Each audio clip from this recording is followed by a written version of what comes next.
সুন্দরবনের মানুষের কাছে দেয়া প্রতিশ্রুতি বাস্তবায়নের পথে বড় পদক্ষেপ। সুন্দরবন বিষয়ক উন্নয়ন মন্ত্রী দীপঙ্কর জানার ঘোষণার পর পাথর প্রতিমা ব্লকে আনুষ্ঠানিকভাবে শুরু হলো 100 দিনের পরিবর্তে 125 দিনের কর্মসংস্থান প্রকল্প। মঙ্গলবার পাথর প্রতিমা গ্রাম পঞ্চায়েতের দে মার্কেট এলাকায় 600 মিটার কংক্রিট ঢালাই রাস্তার কাজের শুভ উদ্বোধনের মাধ্যমে প্রকল্পের সূচনা করেন পাথর প্রতিমা ব্লকের বিডিও সুপ্রতিম আচার্য।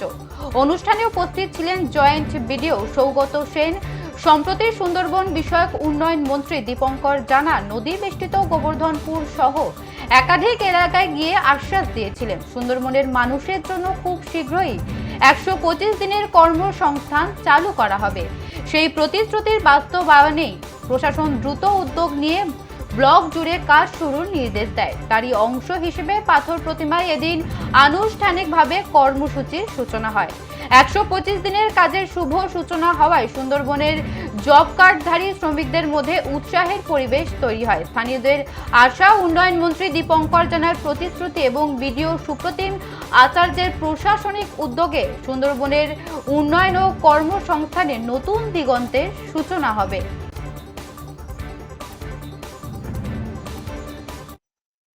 পাথর প্রতিমা বিধানসভার প্রাক্তন কনভেনার অসিত বরণ গিরি। আজকের এই ভিভি রামজির কাজ আমরা পাথর প্রতিমা কিশোরীনগরে প্রথম শুরু করি এবং আমাদের সঙ্গে সহযোগিতা করেছেন পাথর প্রতিমা বিধানসভার সম্মানীয় জয়েন্ট বিডিও সাহেব, তিনিও আমাদের সঙ্গে সহযোগিতা করেছেন এবং ইঞ্জিনিয়াররা আমাদের সঙ্গেও খুব ভালোই সহযোগিতা করেছেন। আমরা আগামী দিনে এই ভারতীয় জনতা পার্টির কার্যক্রমকে সাধারণ মানুষের কাছে ভালো জায়গায় তুলে ধরতে পারি এবং তার মধ্য দিয়ে আমরা তাদের যে আশীর্বাদ গ্রহণ করতে পারি।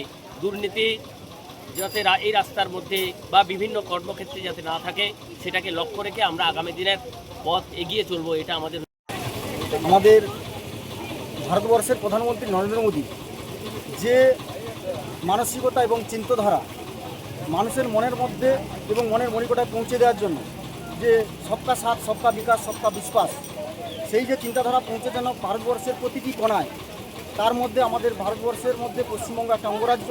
এই পশ্চিমবঙ্গ রাজ্যে যেটা বিগত সরকার আমাদের এই কেন্দ্রের প্রকল্পগুলোকে অ্যাকসেপ্ট করতে দেয়নি, সেটা বর্তমান আমাদের ভারতীয় জনতা পার্টির সরকার অ্যাকসেপ্ট করেছে এবং সেই প্রতিটি কোণা এবং প্রতিটি প্রান্তে কাজের যে 125 দিনে ভিভিজি রামজি 2025 সালে আমাদের যশস্ব প্রধানমন্ত্রী নরেন্দ্র মোদীর যে চিন্তাধারাকে বিকশিত করার জন্য, যে বিকশিত ভারত, তারই সাফল্যমণ্ডিতভাবে তুলে ধরার জন্য মানুষদের মধ্যে যে 125 দিনের কাজ আইন পাস করেছে।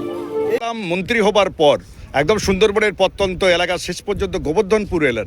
এখানকার রাস্তাঘাট বিভিন্ন অভিযোগ উঠেছে মানুষের, আগের সরকারের দুর্নীতি থেকে আরম্ভ করে বর্তমান যা পরিস্থিতি, কি দেখলেন এবং কি কথা দিলেন মানুষকে? দেখুন, সবে মানে 1.5 মাসও হয়ে কিছুদিন গেছে, 2 মাস কমপ্লিট হয়ে এখন পর্যন্ত আমরা সরকারে এসেছি। তা আমাদের শুধু সরকার গঠনের আগে যখন আমরা বিদায় হয়েছিলাম, মেজরিটি পেয়েছিলাম সরকার গঠনের জন্য, তখন থেকে আমরা কিন্তু শুরু করেছি নামখানা থেকে বকখালি, ফেজারগঞ্জ, ওদিকে ঈশ্বরীপুর, দুর্গানগর ঘুরে আমরা এটা টার্গেট ছিল পাথর প্রতিমা বিভিন্ন দ্বীপগুলো যেগুলো ভাঙন হতে পারে সম্ভাবনা, সেগুলো আমরা পরিদর্শন করতে যাওয়ার ইচ্ছা প্রকাশ করেছিলাম। এখানকার যারা কার্যকর্তা জনগণ আছে তাদের বলেছিলাম। সেই উদ্দেশ্যে আমি সঙ্গে করে আমার আধিকারিক, ইরিগেশনের আধিকারিকরা আছেন, এখানে বিডিও সাহেব আছেন এবং আমাদের সুন্দরবন ডেভেলপমেন্ট অথরিটির এক্সিকিউটিভ ইঞ্জিনিয়ার আছেন, সবাইকে একসঙ্গে যৌথভাবে নিয়ে এসে এই এলাকার কী কী অসুবিধায় মানুষজন আছে তা দেখে আগামী দিনে যাতে এটা পাকাপোক্ত কিছু করতে পারি তার জন্য সেই আশ্বস্ত করলাম। আপনারা ল্যান্ড দিন, জমি দিন, আমরা